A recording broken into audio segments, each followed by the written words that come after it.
So, as you guys may well know, a while ago, long time ago, Trump had an affair of sorts with a porn star called Stormy Daniels. That's the news. Trump put his willy in a woman. As he was running for president in 2016, he decided that he didn't want the public to know that he had put his willy in a woman. He didn't want people to know that. The reason he didn't want people to know that is because he was trying to be president. And as we know, Republican voters, specifically Trump voters, are men and women of character, of pride and dignity, respect. So Trump was worried that had news gotten out that he put his willy in a woman, might have hurt his election chances, you know? So he pays her $130,000 to stay quiet about the fact that he put his willy in a woman. And he didn't want to leave a paper trail, obviously. So he decided to launder this money by falsifying business records to let the money go under the radar. Didn't work, obviously, because he has spent the last 6 weeks defending himself in court. And just a bit over half an hour ago, Trump was found guilty by a jury of his peers in Manhattan on all 34 counts for falsifying records because he paid a woman $130,000 so that she wouldn't say that Trump put his willy in her. That's impressive, isn't it? So Trump is the first ever United States president in the admittedly short history of this country to be convicted of a crime. Isn't it so ironic that had he not done this, the Stormy Daniels story would have just been another grab him by the fanny or fucking any of the other stupid shit that he said that he got away with? But his efforts to hide this, his fairly impressive efforts to hide this, his expensive efforts to hide this, have resulted in him getting his first ever criminal conviction for a U.S. president, former U.S. president. So there we go. We're not going to hear the sentencing yet. That's coming like a bit later. Trump has said that the trial is corrupt, rigged, fake news, George Soros, space lady. I don't fucking know. Will he get jail time? I don't think it's likely. So the problem is, and I guess they're going to have to figure this out fairly quickly, is what do you do when a former president commits a crime and gets found guilty on 34 counts? Because even if it's a crime that carries potential jail time, you can't just jail a former president because there's no facilities that are designed to take in a former president. We haven't done it before. So we don't know. Is he going to get would they build a new prison? Are they just going to fine him? Are they going to make him pick up litter? I wish they did that. Are we going to see him in an orange jumpsuit delivering the next, he'll still run for president, if he's in jail. It'll be him and whoever his running mate is delivering their campaign messages from opposite sides of the glass with the little telephones, and Trump in his orange jumpsuit. They might have to get him conjugal visits just so him and his running mate can be in the same room together. Can you imagine that? Can you imagine him and that Trump has to get a conjugal fucking leave so that he can go and debate Biden? How frustrating would that be? Anyway, Trump's found guilty. That's got to suck. It's a shame, isn't it? We put him in Alcatraz. Well, we just find a state that's abolished the death penalty and stick him in one of the chairs. Just don't turn it on. Just put him in the chair and just leave him sitting there. Put him on old Sparky. Oh, did my mic cut out? I said Alcatraz. I don't even know if Alcatraz is still running, but it's a facility that's not getting used. Fuck me, man. It's not. Okay, so Alcatraz is a candidate. Okay. It has tours now. Is that incompatible, though? Couldn't they just put him in one of the rooms and just make him part of the tour? They'd double the revenue. Triple. Quintuple. Do you think there might be significant violence from his supporters? I don't know. After January 6th, and after being, I don't know. I feel like the Trump movement is just getting deflated. I feel like if I've learned anything from the Weimar Republic, if I've learned anything from watching Vosh streams, it's that people like Trump, they only have a very small window of opportunity because people who are big fucking charismatic leaders and polemicists or whatever the fuck, they really lots and lots of talk, no substance. People like that.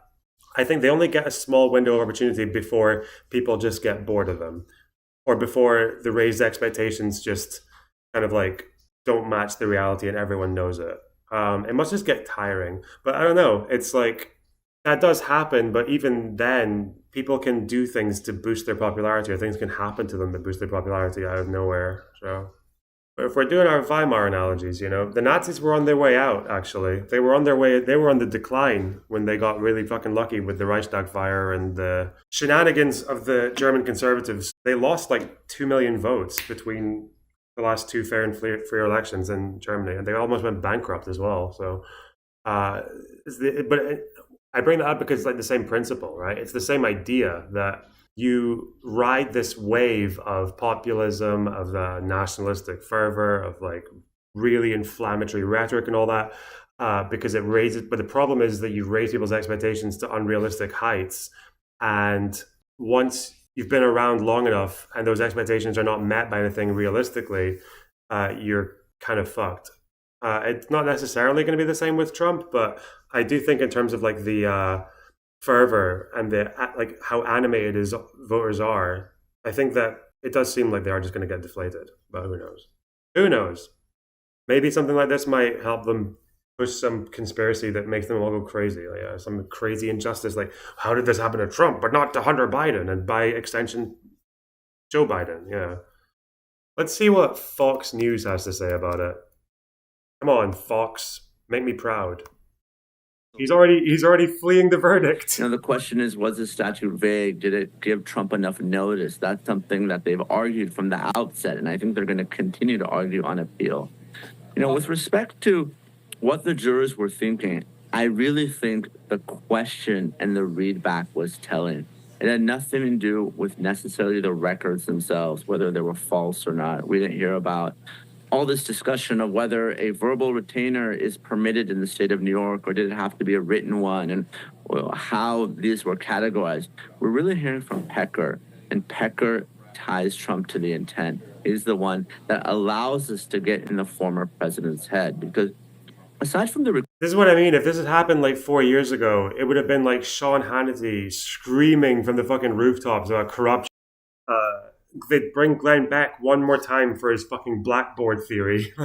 But yeah, these guys, they don't give a fuck anymore. I don't know. That's my very, very fucking rash conclusion. This Stump, thanks for the €5. What will your next orders be to us, and when after ordering us to influence the jury to convict Trump? Good one. Good one, to Stump. Trying to get me arrested. Trying to get me locked up next to Mr. Trump. Listen, if this ends with me sharing a cell with Mr. Trump, I will be pretty fucking mad, okay? What is everyone else saying? What? MSNBC. Oh, ABC. They're taking the numbers right now, okay? I mean, the major thrust of the defense was that the central witness in this case, Michael Cohen, was a convicted liar, was somebody who simply could not be trusted. The jury didn't have to rely entirely on Michael Cohen's testimony, David, but Michael Cohen clearly was at the center of the prosecution's case. It was Michael Cohen who made the hush money payments to Stormy Daniels. It was Michael Cohen who was, now the jury has determined, reimbursed by the president, the former president of the United States, Donald Trump. And Michael Cohen now, in a rather... Okay, Banana Republic is a popular one. Okay, Banana Republic. Okay, let's await that one. MAGA Tears. Okay, lock him up. All right, obviously, yeah. Public. Bro! Trump would never commit a crime. Never happen. Long before Donald Trump was ever indicted for anything. Michael Cohen, who I believe the evidence is quite strong, believed he deserved a pardon from Donald Trump, never got that pardon from Donald Trump. And when Michael Cohen was prosecuted for this and Trump didn't do anything to help him out, Michael Cohen turned hard against the man that he had served so loyally. And that was part of the defense's case, was this is somebody who is out to get Donald Trump, who wants revenge. And frankly, David, I think the evidence and the prosecution basically acknowledged this in their arguments, their closing arguments. The evidence was there. Michael Cohen did want revenge, but the prosecution made the case. I will say this is probably the least impressive police chase I've ever seen. This is exactly how I'd expect a Trump escape plan to go, though. Hobbling away in the traffic, rolling around, Celebrating this is really petty. It's a good thing. I'm really goddamn petty. Yeah. Well, what are you watching on? This is on MSNBC. They've got like 60,000 people watching this one now. No, is this ABC or MS? No, this is ABC. Yeah, sorry. Stupid. He's not actually trying to escape. It's a fucking joke. Of course he's not trying to escape. We can only hope. I think the jury are either about to or they've just around this time given out their verdict like verbally. And then after that, it's going to be the 11th of July. The 11th of July when the sentencing comes. So, I mean, we know that he's guilty of like fucking federal shit. So he's a felon, felony charges. But the likelihood of him getting jail, I'd say, is pretty low. But he's gonna get something. Oh, sorry, felony, not federal. Yeah, sorry, I got those words mixed up because I'm not American. Stupid fuck. Right. Golly, I want to be excited for his sentencing. Yeah, because when the sentencing's read out, he's gonna be in the court, right? And you're gonna see his face and shit. That'll be good. That's worth it. Something to look forward to. Oh, it's in July. I'm sorry. Yeah, so it's a while. It's like a month and a bit. Why do they need so long to figure out that? Yeah. Why the low likelihoods? Because proportionate to the charges, it's not just that it's proportionate to the charges because it's like felony counts, but it's also the fact that he's a former president and a former president's never been jailed before. Like I don't know, I just not really going to want to have to try and figure out. And he's old, so I don't know.